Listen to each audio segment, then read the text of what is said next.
On the afternoon of August 12, 1985, a Japan Airlines Boeing 747 crashed into a mountain shortly after takeoff from Tokyo's Haneda Airport. A total of 520 people were killed, making it the second deadliest plane crash of all time. Every August, millions of people in Japan gather to celebrate the holiday of Obon. The resulting travel rush presents a challenge for Japan's domestic airlines, suddenly faced with the prospect of transporting a large part of the population over a period of just 3 days. In order to accommodate this vast number of travelers, Japan Airlines typically used Boeing 747s on short domestic flights. These were modified by Boeing with a stronger fuselage and tougher landing gear in order to withstand the large number of takeoffs, landings, and pressurization cycles. One of the busiest routes was from the capital Tokyo to the country's second largest city, Osaka. On August 12, 1985, Japan Airlines Flight 123 embarked on this route with a total of 524 passengers and crew. Captain of the flight was Masami Takahama, an experienced pilot with over 12,000 flight hours. First Officer Yutaka Sasaki was flying the plane. Also in the cockpit was flight engineer Hiroshi Fukuda. Flight 123 took off from Haneda Airport at 6:12 p.m. local time for the short 54-minute flight to Osaka. 12 minutes after takeoff, the cockpit crew heard a large bang. An explosive decompression had taken place in the rear of the passenger cabin. All items that weren't tied down, including papers, napkins, and magazines, were blown towards the hole at the rear of the cabin. Ceiling tiles also tore off and disappeared into the hole. It was total chaos. Oxygen masks immediately dropped in the cabin.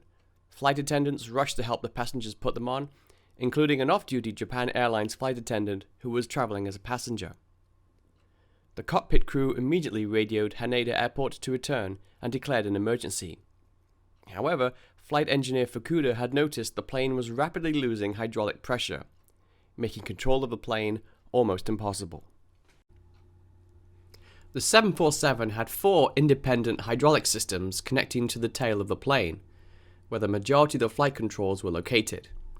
Unfortunately, the blast had severed these lines. The drop in hydraulic fluid pressure made it increasingly difficult for First Officer Sasaki to turn the plane back towards Haneda. Air traffic controllers could see that Flight 123 had completed only half of its turn and was now heading north towards the mountains. The plane then began to alternate between diving and then ascending. It was acting very much like a ship on a rough sea. The crew tried desperately to correct this action, but could do nothing. The pilots did have control over one thing: the engines. By accelerating the engines on one side, while simultaneously decelerating the other side, would cause the plane to turn in a particular direction. Adding to this chaos in the cockpit, the flight crew had forgotten to don their oxygen masks, and they began to suffer from hypoxia. Deprived of oxygen, their brains struggled to make sense of their situation. News was now circulating that a Boeing 747 was in trouble. Local TV stations began to cut into scheduled programming. One station patched through a live telephone conversation with an eyewitness who could see the plane flying towards Mount Fuji. Now using the thrust of the engines, the pilots started to turn back towards the airport. Unfortunately, once they started turning, they couldn't stop, and the plane lost 5,000 feet in altitude as it plunged towards Mount Fuji just 3,000 feet below. Mountains to the north of Mount Fuji were now looming in the distance. To avoid them, the plane increased power and rose to 8,000 feet. However, the plane had lost so much speed during this ascent that the stick shaker activated, warning of an imminent stall. On the ground, people witnessed the plane's behavior. One eyewitness later said it was flying, quote, like a staggered drunk, lurching from side to side and up and down. One took a photo showing the plane conspicuously missing its tail fin. In the passenger cabin, at least one person took photographs of the scene. Many wrote notes to loved ones on any kind of paper they could find.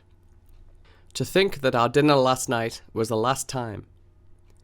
There's little oxygen. I feel sick. Inside the plane, voices are saying, let's do our best. Please look after the children. The plane is turning around and descending rapidly. I am grateful for the truly happy life I have enjoyed until now. I'm scared. I'm scared. I'm scared. Help me. I don't want to die. The pilots never gave up, but their ultimate fate was unavoidable. At 6:56 p.m., Japan Airlines Flight 123 crashed into a mountainside. A Japanese military aircraft reported, quote, a high burst of flame in the Nagano Mountains. The plane had gone down in a remote and rugged area, inaccessible by road. A United States Air Force plane informed authorities that they could see burning wreckage and relayed the coordinates. One of the crew members said, I doubt if there will be any survivors. The Japanese government was equally convinced. The Air Force offered to send rescue helicopters to the site, but this was politely declined. It was assumed there could not be any survivors, and local authorities instead took it upon themselves to organize a search. It would prove to be a fatal decision. It wasn't until 6:30 the following morning when local search and rescue began their trek to the crash site. Just after 10 o'clock, they arrived. Rescuers found the tail section in a ravine. Amid the wreckage, they somehow found a hand waving slowly from beneath the wreckage. It was off-duty flight attendant Yumi Ochiai, somehow still clinging to life after spending 16 long and miserable hours awaiting rescue. Shortly afterwards, they located another survivor, 12-year-old Keiko Kawakami, hanging from the branches of a nearby tree. They also found 2 more survivors. These 4 were the only survivors of the plane's 524 passengers and crew. The flight attendant's account of that night on the mountain was harrowing. After the crash, I heard harsh panting and gasping noises from many people. I heard it coming from everywhere, all around me. There was a boy crying, "Mother."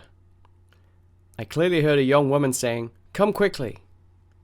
Suddenly, I heard a boy's voice. "Okay, I'll hang on," he said. It sounded like the voice of a boy of about school age. In the darkness, I could hear the sound of a helicopter. I couldn't see any light, but I could hear the sound, and it was quite near, too. We will be saved, I thought, and waved frantically. But the helicopter went further away. "Don't go," I waved desperately. "Help!" But it faded. I could no longer hear the voices of the boy or the young woman. Testimony of Yumi Ochiai had delivered a chilling story. Many more people had somehow survived the crash, only to die on the mountain awaiting rescue. Autopsies later confirmed that many of the initial survivors would have made it if help had gotten there sooner. In the aftermath of the disaster, an investigation headed by Japan's Aircraft Accident Investigation Commission, along with help from Boeing and the National Transportation Safety Board, was underway. Investigators knew immediately that the cause of the accident happened in the tail section of the plane. Just hours after the crash, a boat discovered a large piece of the plane's vertical stabilizer floating on the surface of Tokyo Bay. But what had caused this catastrophe?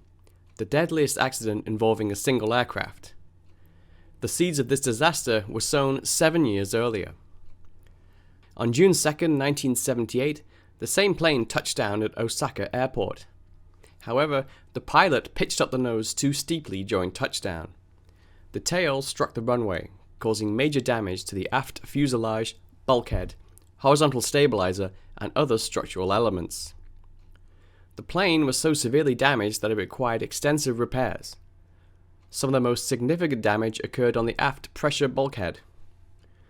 Shaped like a sideways umbrella, the bulkhead separates the pressurized cabin from the unpressurized area inside the tail. The bulkhead's skin consists of 18 sections, with 36 stiffeners running from the center of the bulkhead to its edges. All the sections and stiffeners are riveted together. Each section is supposed to be bolted together by 2 rows of rivets.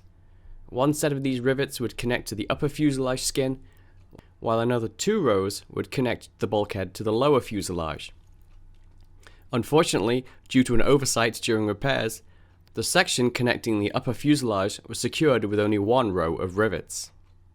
This single row of rivets reduces the strength of the joint by 70%. Each pressurization cycle applied a force of almost 9 pounds per square inch of pressure on the bulkhead. The area held together by the single row of rivets began to crack under the strain. By the time of the crash, the bulkhead had endured an additional 12,000 flights since the repair, and it would only be a matter of time before disaster struck. Back at the crash site, an examination of the aft pressure bulkhead revealed the faulty repair. Fatigue cracks along the single row of rivets had eventually caused the bulkhead to split open during the flight. Air rushed backwards into the tail with enough force to blow it right off the plane, taking with it the critical hydraulic lines that allowed the pilots to control the plane.